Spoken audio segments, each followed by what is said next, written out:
One of the most basic things about Yu-Gi-Oh! Is every monster has a type, a generic term to define what kind of monster they are that also gets support from other effects. There are 25 to choose from if you include Divine Beast, so it should be easy to find one that matches the visuals. However, sometimes they just give a monster a type that makes us double take. They have so many choices, yet they picked the wrong one. Or maybe there's a lore or gameplay reason, but still, we want to look at some Yu-Gi-Oh! Monsters who received some unfitting types. For the most part, these are monsters from the oldest parts of the game, but we do have some examples that aren't just from the Duel Monsters era. And to make this our own little game, I'm bringing on my co-host Judgment Meter to guess what type the monster is before I reveal it, since she doesn't play Yu-Gi-Oh! But she's watched the various anime. They don't know that I don't know anything about Yu-Gi-Oh! Why are you telling them this? Now I'm embarrassed. I mean, she's very knowledgeable on the game, but she's going to pretend she knows nothing. I know everything about Yu-Gi-Oh! And that's that. Hands on hips. And to keep a bit of suspense, I will show the card to start each entry, but I'll keep the type and effect covered using this picture of Murphy, my fish girl OC. Everyone say hi to Murphy. Hi, Murphy. Now, let's guess the top 10 unfitting Yu-Gi-Oh! Monster types. Number 10, Two-Mouth Dark Ruler. Starting off with a classic, as in a bad normal monster from the first international set who has lore that makes it sound like it's much more threatening than its 900 attack points would lead you to believe. However, we're not even reading that lore yet since it gives away the type. But even without the lore, seeing this demonic creature with double the mouth and lightning around it, Judgment Meter, what type do you think Two-Mouth Dark Ruler is? It's an electric bird, like Zapdos, but weird. Okay, that would be Winged Beast or Thunder. Good guesses, but no. Care to guess again? I wanna say a fiend. Also a good guess, but no. This game isn't fair. Any more guesses? Ground type, cause he scuttles. That's a Pokemon type. Sky, cause he's a bird. That would be Winged Beast again, no. Got anything else? Dinner. It's a dinosaur. I didn't know that dinosaurs were a thing. But you watched the first 3 series. What types did you think Hasselberry and Rex Raptor were using? Aw, man. How many options are there? 24 if you exclude Divine Beast. Oh, I need a list. The lore takes this picture literally, saying a dinosaur with 2 deadly jaws. It stores electricity in its horn and releases high voltage bolts from the mouth on its back. See, there's lightning, there's an alleged dinosaur here. Simple. Though I've always felt dubious about its dinosaur status. I just don't get a dinosaur vibe from it. Yu-Gi-Oh! Dinosaurs have consistently looked like, for lack of a better term, dinosaurs, and eventually people with dinosaur theming, but that's something for later on this list. I guess its chicken leg could be dinosaur-like, since dinosaurs and chickens have related ancestry, but with it being a demonic-looking creature with 2 mouths and being a dark ruler of some kind, I feel like that makes it more like a fiend. How many dark rulers or dark kings in Yu-Gi-Oh! Are not fiends or evil fairy that one time? Though to its credit, it is an earth attribute. If not fiend, I could also see it being a dragon, in part due to it having a palette swap, which we discussed on our weird counterpart list, twin-headed thunder dragon. As I said in the other video, why would they just make a throwaway color swap the major fusion for a well-known card? It's not even the right color based on the other dragons. And when it appeared in the anime, they had to redesign it since they realized it did not have twin heads like the name implies. The second head was just its neck mouth, so it kinda looked like the card but didn't exactly look like the card. Also, I said the term dragon earlier, but its type is actually thunder, though that makes sense since it still goes by a major theme on the card. Anyway, Two-Mouth Dark Ruler. He looks more like a fiend, dragon, or thunder monster, but he tells me he's a dinosaur, so I guess I gotta believe him. Number 9, Injection Fairy Lily. This is a textbook mislead. Injection Fairy Lily is a nurse with angel wings who rides on a floating syringe. Her effect lets you pay 2,000 life points during the damage step to raise her attack by 3,000 during that specific damage calculation, which was strong back in the day when the battle phase was king. So knowing that, Judgment Meter, what type is Injection Fairy Lily? Well, I would assume she'd either be a fairy or a plant, and she flies. Is there a bird? That would be Winged Beast again. Winged Beast! Winged Beast! You see, I like that. You're already trying to outsmart the game, but she's a spellcaster. Oh, god dang. What is in that injection? It's green. That's exactly it. Green. It's full of green. That's all we know. That concerns me. Her being a spellcaster isn't even that bad, which is why it's a lower entry, but the strong fairy aesthetic and putting fairy right in her name felt like an intentional mislead. If not fairy, I could have also guessed a machine, since that syringe is somewhat mechanical and held all of her power, and she was in Lecter's deck in the anime, which was more machine-focused with Jinzo and Satellite Cannon. Outside of that, Spellcaster was fine for her. Spellcaster and Warrior tended to be the go-to types when naming something they didn't really know what to define. She did eventually get proper typing as a fairy on her retrain, Counselor Lily. However, I don't like this card. I guess it's unrelated to the type, but that effect is bad. If she's used as a tuner for a Synchro summon, you can pay 500 life points to give that Synchro monster 1000 extra attack points, but only for the turn. Why make me pay for such a bad effect? I get that it's a reference to Lily's original attack point boost effect, but this just feels like something that could last the whole duel without a cost. It spoils the retrain for me, which overall looks fine. I kinda miss the kawaii anime girl aesthetics, but the glasses are neat. However, I was hoping for some super crazy battle effect with this retrain. It's been a hard road getting all those degrees to be a counselor. It's beaten her down, listening to people's problems. Yeah, but at least she got a cool heart pen. Ah, sweet. Finally, Rush Duels gave Lily a couple of new counterparts. Animal Dr. Lily, who's a beast warrior, which I get since there's an animal involved, so it passes, and Cleaning Fairy Lily, which is Lily riding a vacuum, but she's aqua type. At first, I was ready to criticize this since they put fairy back in her name for something that's not a fairy again, and then I was going to ask, where's the water? Vacuums don't feel very aqua. But then I realized if she's a cleaning lady now, she likely needs some soap and water, so I get it, it's good. Good typing now. Number 8, the Fiend Mega Cyber. Those are 3 words, 2 of which give us hints on the type, maybe. I loved this guy back in the day, since being able to special summon a big enough body if my opponent controlled at least 2 monsters felt like it was a momentum stopper. I don't think he was as good as I thought he was, but I had him and I used him. Anyway, with Fiend and Cyber in his name, Judgment Meter, what type do you think he is? Bonus hint, he was used by Esperoba in the anime, who is the fake psychic duelist who used Jinzo, a machine monster, as his ace. Is he the new mascot for Halloween? No. Where did you get that idea from? It's, You're wrong, Judgment Meter. You're wrong. Don't worry, Judgment Meter. We don't always have to be right. Don't worry, Judgment Meter. We don't always have to be right. What's his type? Fiend. 2 on the nose. Fairy. Well... Did I at least get the type right this time? Nope, he's a warrior. Oh, shit. So he's not evil. I mean, he is dark attribute, but that doesn't always mean evil. I'm out. I can't even refer to the Japanese name for a more fitting hint,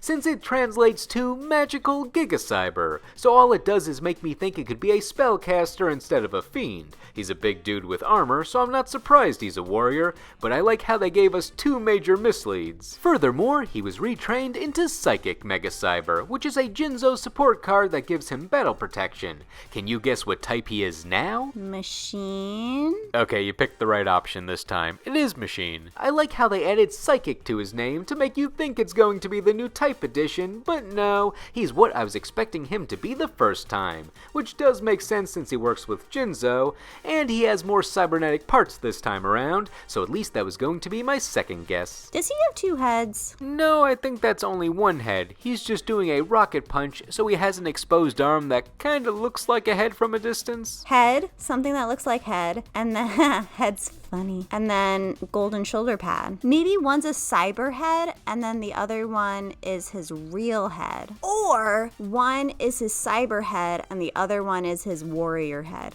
Or, I guess one is his mechanical head, and then the other one is his... This is stupid. Next. Number 7, Scrap Goblin. Okay, Judgment Meter, I'll give you a hint on this one. Scraps are monsters made up of assorted metal pieces and objects from a scrapyard, essentially, to form different types of monsters. So even though they look like machines, their types are based on what they form instead. Like Scrap Dragon is a dragon, Scrap Raptor is a dinosaur, Scrap Chimera is a beast. As Captain America America says in Marvel vs. Capcom 3. Metal parts don't make a man. It's what's inside that counts. So knowing that they're not machines, what type is Scrap Goblin? Garbage. Nope, garbage is just in the name of some monsters, not a type. Golem. Nope, golem is just a word. Ground? That's a Pokemon type again.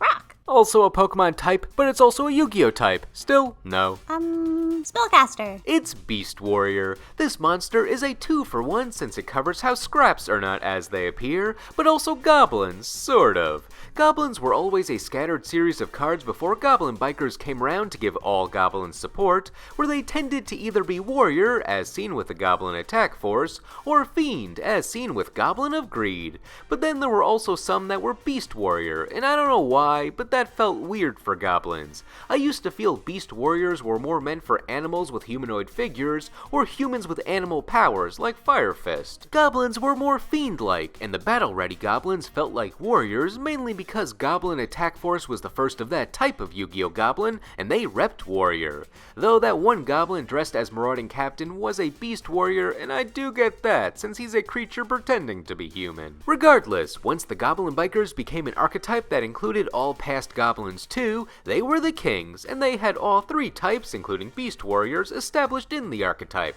so it normalized the Beast Warriors more. You can thank Big Gabanga for that. That being said, the less humanoid and more gremlin-like goblins, such as the Memento Goblin, stuck as fiends, which circles me back to Scrap Goblin. He's a tiny, non-warrior looking goblin, so he doesn't really fit the Beast Warrior style goblins that came to be. And what does all this mean, you might ask? Nothing. It just gave me an excuse to give a brief history of Yu-Gi-Oh! Goblins. Also, it gave me an excuse to show Scrap Goblin, who is never in decks that use a scrap package. Look at him, he's just a little guy. He's got a faucet nose and a fork for an arm. What's his effect? He recovers scraps from the graveyard? Surely you scrap fans can find a place for him in your deck. Look at him, he's so gentle, he loves you. It looks like a horsey. Only in the face, though. The rest of him looks like a, He's a bird. Are you sure about that? He's a refrigerator. Close enough. He's made of stuff you'd find in the kitchen. And a camera. Number 6, Grinder Golem. There are 2 good indicators in this name, but are they actually good? Grinder Golem is an old card that lets you summon him to your opponent's side of the field, and you get 2 Grinder tokens in return. The point was to either crash them into the golem that you put on your opponent's side of the field for some damage-based effects, or use the tokens for a free tribute summon. Nothing really crazy for the time, but with Link summoning eventually becoming a thing, those free bodies could be used as material for any Link monster that allowed for effectless tokens as material. And there was an extra issue that Grinder Golem was not once per turn, so if you could get out a Link monster with an effect that bounced like Firewall Dragon, it could bounce Golem back to your hand, and then you get to summon it again for 2 more free tokens, and you can Link summon again. And because of that, Grinder Golem got banned. But that was just a history lesson. Judgment meter, what type is Grinder Golem? Why is his crotch weird? I'm sorry, what was the question? I was distracted by his buzzsaw crotch. Its type, Judgment meter. What's its type? Metal. I guess that would be machine. No. Warrior. Now that's a good offbeat guess. That being said, no, he's a fiend. My logic is, you see the mechanical design and grinder in the name, and you would think machines. And if not that, Golem tends to be used with rock monsters. Top 10 golems in Yu-Gi-Oh! Seems like a fun topic to note for later. But there are 2 less apparent reasons that Fiend makes sense with Grinder Golem. First, its Japanese name does not have grinder in it. It's called Torch Golem. And you might think, wait, torch, doesn't that indicate it's a pyro or it's a flame-powered machine? However, torch is actually short for torture in this case, and torture is something very fiend-like on cards, which leads to the second reason Fiend works. Yubel used it in the anime, whose deck was themed around fiends, so Grinder Golem was in the company of a fiend strategy. Did she ever use any non-demons? Yes, actually. For some reason, Yubel also liked playing plants, like Samsara Lotus or Regenerating Rose. Looks a little scary, but I like the colors. It also got a retrain with the Yubel archetype, Geist Grinder Golem, but this card is bad. You special summon it to your opponent's side of the field by revealing a Yubel monster, so it seems like it could work with Yubel's effect that redirects battle damage, but your opponent should generate generally have a decently sized monster for you to attack into instead, making this guy redundant. I just find it funny that this is the only Yubel related monster that was retrained, and I've seen it in 0% of Yubel decks. Still, it's a fiend, so it's continuing the legacy. He looks like stupid Mudball Man. He looks like stupid Mudball Man. I actually like this one better than Mudball Man. You like a lot of things better than Mudball Man. Mudball Man's dumb. Number 5, Monk Fighter and Master Monk. Yeah, I'm not really a fan of these cards. I like that they created a duo of cards with some specific support that you could hypothetically play in a toolbox deck, but it's horrible and unsearchable. Monk Fighter makes all battle damage 0, Master Monk can only be summoned by tributing Monk Fighter, and he can attack twice with his not so high attack value, 1900 points. And then you have their support, like Lone Wolf, which specifically protects the monks from battle and effects, and the spells Kaminote Blow, which auto-destroy monsters the monks battle with before the damage step, and Legendary Black Belt, an equip spell we discussed on our second weird equip spell list, which deals effect damage equal to the defense total of monsters destroyed by battle by the monks. But regardless, knowing all this and seeing the art, what type do you think they are, Judgment Meter? Oh yeah. He's like Mr. Yamamoto, the really old guy in Bleach. Yeah. Yeah, see, he's old. Judgment Meter loves the muscular Elder Master archetype. Also, old guys with long white hair and muscles. And beards. And beards. I like ripped old guys. Anyway, guess the type, Judgment Meter. I mean, I want to say warrior, but you're probably going to tell me no. I would have thought that too. Put him in a warrior toolbox deck, but no, they don't work. Is psychic or rock an option? Yes, those are indeed types, and one might even be correct. Aw. What about, ripped abs? Yeah, you were closer before with rock type. He's a rock. Oh, sweet. Okay, rock type is my final answer. Yes, Judgment Meter, he's a rock. Ah, sweet. You can wash clothes off of those abs. Rock hard abs. My guess is, because these warriors are hardened by battle and training, their bodies are built like stone, so they literally embody the rock. Or, I don't know, he's breaking rocks on both cards, so maybe we were just looking at the wrong thing when guessing the type. There are a few other monsters with this logic. The main one that comes to mind is Legendary Jujitsu Master, a staple in old decks who also fits with the design of a hardened warrior who's actually a rock. He's too zombie for me. I'm not into that. My statement was about his effect, not his attractiveness. As sort of a final conclusion or acknowledgement to this weird rock typing saga, in 2018, the Counter Trap Showdown of the Secret Scroll techniques came out with both Master Monk and Jujitsu Master on the art, which I am almost certain is a reference to them both being warriors who are actually rocks. Who is gonna win? Who is gonna come out on top? That's for you to vote on, right here, leave it in the comments. Number 4, Yellow Dragon Ninja. Ninjas are another archetype where their types are not always as they appear, though it's a bit more infrequent and it makes sense lore-wise. Most ninjas are expectedly warriors, but an early gimmick of ninjas that branched out to the full archetype later on was they had transformation technique traps, which let you summon other specified types like winged beast or insect. This gimmick was initially for any old monsters within those types, nothing specific, but as later ninjas got support, they expanded the ninja transformations. Some new ninjas took on other types to utilize these traps within the whole archetype. Most of them were as expected based on the names and appearances, like the Sky Ninja was a winged beast, the Beast Ninja was a beast, the Insect Ninja was an insect, and strangely attractive. They even had a ninja who was a rock. But the ninjas that get slightly more unpredictable are the Dragon Ninjas. They can range from dragon, expected, to winged beast, okay, valid, to sea serpent, ooh, creative, to whatever yellow dragon ninja is. So I just whittled down a bunch of options for you, Judgment Meter. What type is he? Dinosaur. Holy crap, that's correct. I got it! I win! You probably can tell where this is going. I mainly found it weird that he was a dinosaur because his name specifies dragon. However, as mentioned, some dragon ninjas were sea serpent and winged beast, and those were fine by me. But dinosaur, that made me say, hold on man, just change your name then. I know dinosaurs and dragons have had a bit of a relationship in Yu-Gi-Oh, like with the Evil Zor archetype or Dino Duelists in the anime also using dragons, but this one always stood out as the oddest of the differently typed ninjas changes to me. The main reason he exists as a dinosaur is because of the trap ninjutsu art of super transformation, which specifically sends a ninja to summon a dragon, sea serpent, or dinosaur from the deck. So a ninja had to be a dinosaur to work with the trap. Why the type on the trap had to be dinosaur over any other types, no idea, but that's the intended synergy. Also, he still had a warrior counterpart of Yellow Ninja. I will say, the more I stare at his dragon spirit, the more I see it looking dino-like now. But still, they could have given him a more fitting name. Yellow Dino Ninja, Yellow Raptor Ninja. As long as there's enough dinosaur in the outfit, I won't bat an eye at the type if the name is also fitting. Also on that topic, shoutouts to the archetype Dinomorphia, which are just people in robot dino suits. So at this point, I'm like, yeah, this woman's a dinosaur, look at her tail. What else would she be? Number 3, A-Team Trap Disposal Unit. This is a 2-part analysis, but part 1 always kinda made sense and we need to talk about it for part 2.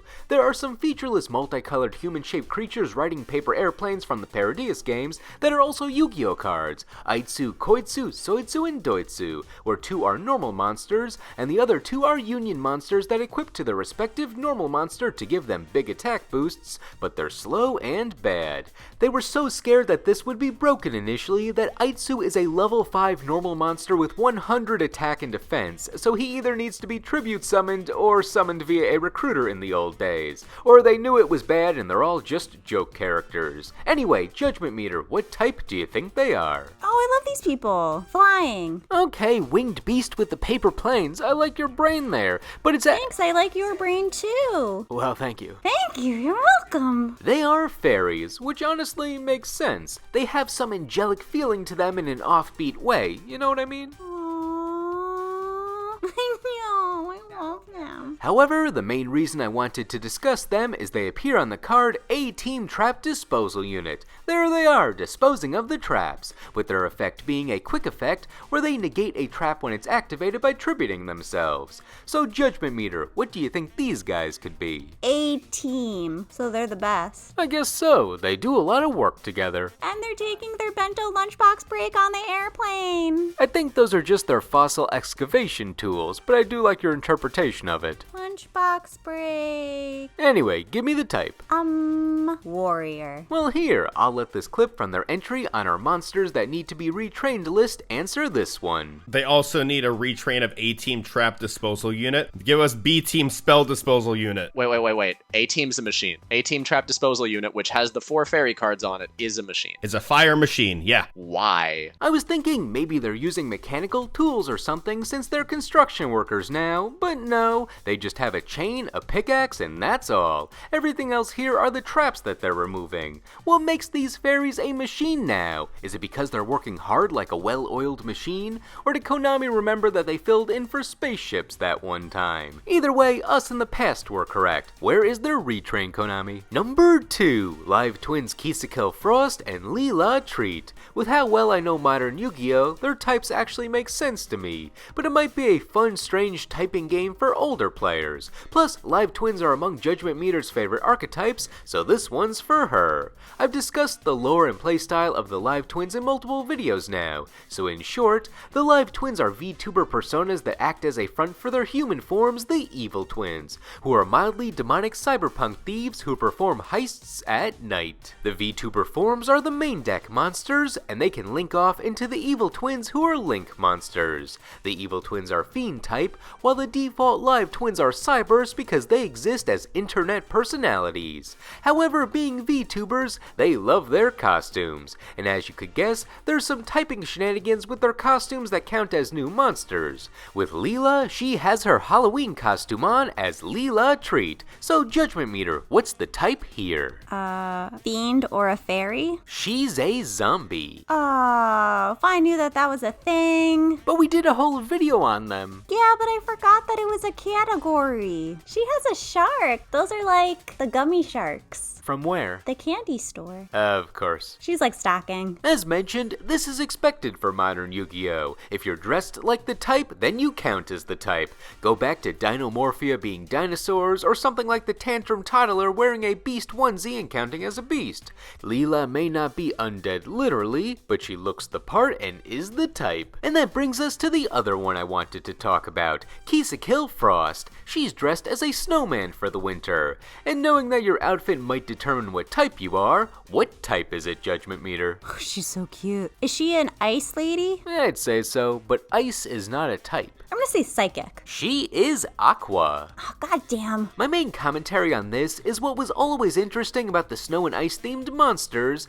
is they don't usually go Aqua type in the history of Yu-Gi-Oh! They tend to be typed after whatever else their main aspect is. For example, Frostosaurus isn't Aqua, it's Dinosaur. Blizzard Princess, Spellcaster. Ice Princess Zerayor, however you pronounce this, Winged Beast. The whole Ice Barrier archetype, they're all warriors, spellcasters, or sea serpents. Sure, they're all water attribute, but assuming Aqua fits with ice doesn't really line up with the history of ice monster typing. So under that logic, Ki-sikil Frost might have worked better as a fairy or spellcaster or even still being a Cyberse. In the end though, Aqua is a fine typing, but it caused me to have a realization about the consistency of ice monster typing in Yu-Gi-Oh! We didn't know what to go with for number 1, so I chose the classic Mislead, one of the best examples for monsters just getting whatever type back in the day. No one knows how it got its type, which makes it perfect for number 1, Hungry Burger. You all know it, I've spoken about Hungry Burger twice in the past, since it's such a fantastic specimen, and ever since, he got an archetype based around him with gourmet chefs, a fast food archetype in Rush Duel, and an inevitable retrain which kept his weird typing. His popularity sprung from how odd it was that they made a living burger, and it was in the first wave of ritual monsters, making it feel like a big deal to summon him despite only having 2,000 attack points. Some people speculate it was based on the poison burger from Mokuba's deadly food game in the manga, but regardless, a living evil burger is exactly what it sounds like, and we've made fun of its typing before. However, Judgment Meter probably doesn't remember, so how about you guess, Judgment Meter? Go, go, go, go. Oh my god, this is my favorite card. A burger that can eat me back? This is like a Valentine's Day dream. Just guess the type. Beast. He's a warrior, and no one knows why. It goes back to how I said they just made random monsters warriors or spellcasters if they didn't have a type in mind. But where are his legs? He's a burger, he has no limbs. Where's his helmet? Not all warriors need that either, like how General Freed is both matchless and helmetless. Oh, my other boyfriend. Wait, other boyfriend? Who's the... Wouldn't you like to know? It says dark. I mean, he's a hamburger with teeth brought to life. What attribute did you expect him to be? I don't understand this game, but at all. This is the worst date ever. I mean, I can take you to the farmer's market and we can try to find Yu-Gi-Oh food with better attributes. Can I bring Hungry Burger? Sometimes I get peckish. Sure, whatever. Score! I always thought he should be a fiend. This thing looks demonic. And to back it up, its ritual spell shows a demon chef cooking him. And to doubly back it up, his own archetype that was created later has a bunch of demon chefs in it, which are also warriors, but I assume that's a reference to the burgers type. And to triply back it up, Doom Donuts is evil food with teeth, and that's a fiend, so I think the burger should be a fiend. There was one explanation I saw where he's a warrior fighting hunger, but I assume that was a joke. On its ritual spell hamburger recipe, I could see this chef counting as a warrior, so he passed on his type to his minion, but as mentioned, I think he still works better as a demon chef, like Bistro Butcher, who of course was a fiend. I could even see Hungry Burger fitting as a plant, since he has lettuce and tomato on him, and who knows, maybe that's a veggie burger patty. And as I also mentioned, there was a retrain called Angry Burger, but I think we'll save that full analysis for when we cover weird retrains again. So for being a warrior whose only weapons are condiments and teeth, Hungry Burger is our most unexpectedly typed Yu-Gi-Oh monster. Now, what did you think? Did all these types shock and surprise you, or are we the crazy ones for how we identified these monsters? And what are some of your favorite type monster combos that don't quite work out, whether we discussed them or not? Let us know in the comments. Anyway, thank you all for watching, and we will see you in the next video.